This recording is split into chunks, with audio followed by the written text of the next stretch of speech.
പുഞ്ചിരിച്ചോളൂ മുഅ്മിനീങ്ങളെ, പുഞ്ചിരിച്ചോളൂ. ദുനിയാവിൽ ടെൻഷൻ ഇല്ലാത്ത ആരും ഉണ്ടാവില്ല. ദുനിയാവിൽ പ്രശ്നമില്ലാത്തവരാരാ? ഈ പ്രശ്നങ്ങളൊക്കെ നമ്മളിങ്ങനെ തലയിലേറ്റി നടന്ന മരിക്കണവരെ പുഞ്ചിരിക്കുക എന്ന് പറഞ്ഞ സ്വതക്കിട്ട വല്ല വകുപ്പുണ്ടാവുമോ?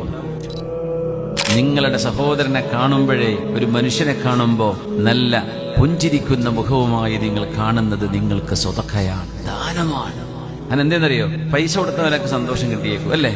പൈസ കിട്ടിയാൽ മാത്രമേ സന്തോഷം ഉണ്ടാവുള്ളൂ, അങ്ങനെ ചിന്തിക്കാൻ പാടില്ല. നല്ല ഒരു മുഖം, ഒരു ചിരിക്കുന്ന പുഞ്ചിരിക്കുന്ന ഒരു മുഖം കണ്ടാൽ അത് സന്തോഷം തരുന്നില്ലേ? അല്ലേ?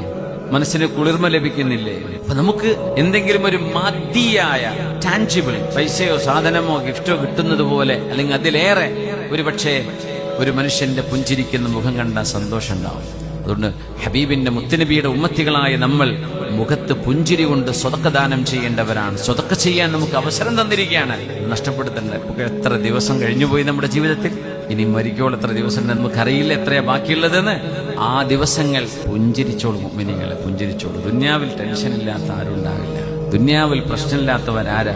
ഈ പ്രശ്നങ്ങളൊക്കെ നമ്മളിങ്ങനെ തലയിലേറ്റി നടന്ന മരിക്കണവരെ പുഞ്ചിരിക്കുക എന്ന് പറഞ്ഞ സ്വതക്കിട്ട വല്ല വകുപ്പുണ്ടാവുമോ? നമുക്കൊക്കെ പ്രശ്നങ്ങളുണ്ട്. എനിക്ക് എന്റേതായ 100 കണക്കിന് പ്രശ്നങ്ങളുണ്ട്. നിങ്ങൾക്കൊക്കെ പ്രശ്നങ്ങൾ ഉണ്ടായിരിക്കും എന്ന് വിചാരിച്ചിട്ട് നമ്മൾ ടെൻഷൻ നാട്ടുകാരോട് ഇങ്ങനെ കാണിച്ചു കൊടുത്തിട്ട് മുഖം കറുപ്പിച്ച് നടന്നിട്ട് വല്ല കാര്യമുണ്ടോ?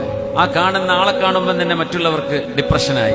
ഒരാൾ സങ്കടപ്പെട്ടിരിക്കുന്നത് കണ്ടാൽ ദുഃഖിതനായി മുഖം കറുപ്പിച്ചിരിക്കുന്നത് കാണുന്നവർക്ക് ഡിപ്രഷൻ അടിക്കുന്നതായി. നേരെ മറിച്ച് ഇന്ന് എങ്ങനെയുണ്ട്? അൽഹംദുലില്ലാഹ്, എന്ത് റാഹത്ത്, നമുക്ക് കുഴപ്പമൊന്നുമില്ലല്ലോ, എന്ത് റാഹത്തുള്ള ദിവസമാണ് എന്നൊരാൾ പറയുന്നതും, ഇന്നൊക്കെ ഒരു കോണമല്ല ഇന്നത്തെ ദിവസം എന്നൊരാൾ പറയുന്നതും വ്യത്യാസമല്ലേ?